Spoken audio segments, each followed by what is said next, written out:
How many ghosts are going to be around your bed when your time comes?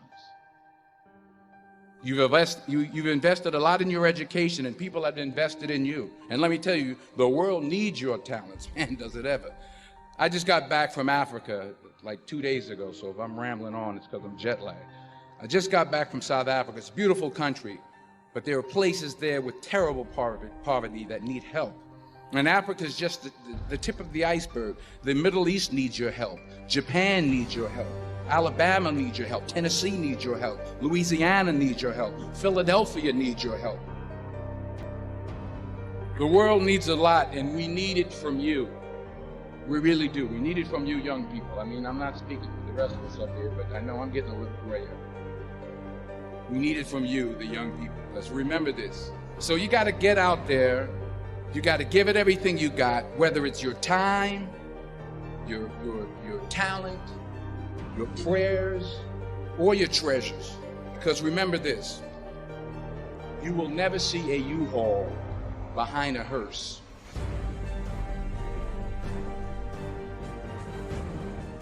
I'll say it again. You will never see a U-Haul behind a hearse. You can't take it with you. The Egyptians tried it, and all they got was robbed. So the question is, what are you going to do with what you have? I'm not talking about how much you have.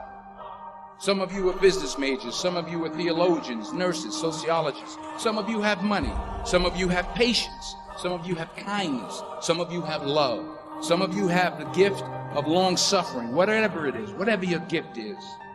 What are you going to do with what you have?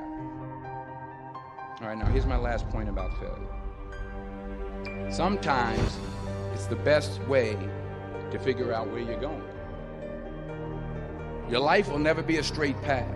I began at Fordham University as a pre-med student. I took a course called cardiac morphogenesis. I still can't say it.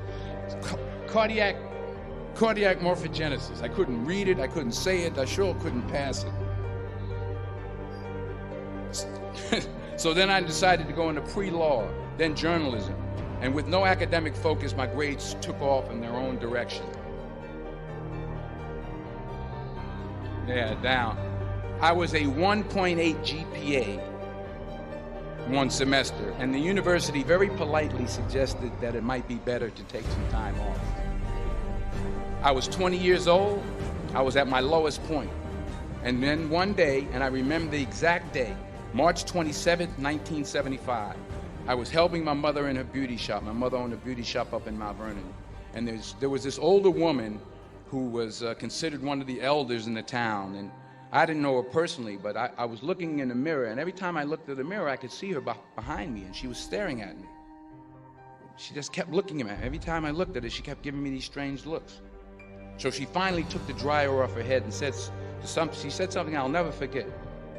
First of all, she said, "Somebody give me a piece of paper. Give me a piece of paper." She said, "Young boy, I have a prophecy, a spiritual prophecy."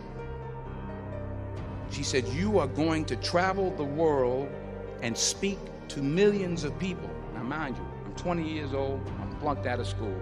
In fact, like a wise ass, I'm thinking to myself, maybe she's got something in that crystal ball about me getting back into school next fall.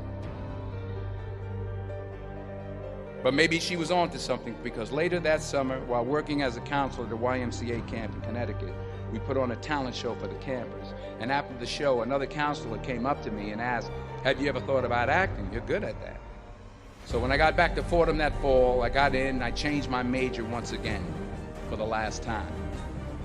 And in the years that followed, just as that woman prophesied, I have traveled the world and I have spoken to millions of people through my movies.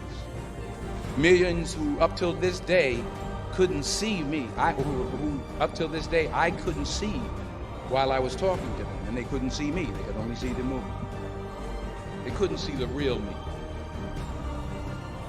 But I see you today, and I'm encouraged by what I see. And I'm strengthened by what I see. And I love what I see.